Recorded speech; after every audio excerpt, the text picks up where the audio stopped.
প্রশ্নে বলা আছে একটি স্টিল বারের ব্যাস 20 মিলি এবং লম্বায় 5 মিটার। লম্বায় 5 মিটার হলে বারটির ওজন নির্ণয় করো। এখন আমরা বারটির ওজন নির্ণয় করব। আমরা জানি 1 মিটার রডের ওজন সমান 162.2 ডি স্কয়ার। আমরা জানি 1 মিটার রডের ওজন 162.2 বাই ডি স্কয়ার। ডি মানে হলো রডের ডায়া, এই যে এখানে দেওয়া আছে ডায়া 20 মিলি। ডি স্কয়ার মানে রডের ডায়া।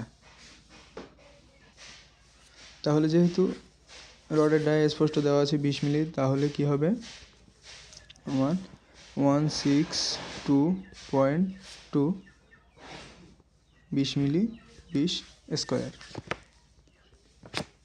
সমান 2 কেজি, 47 কেজি, 2.47 কেজি।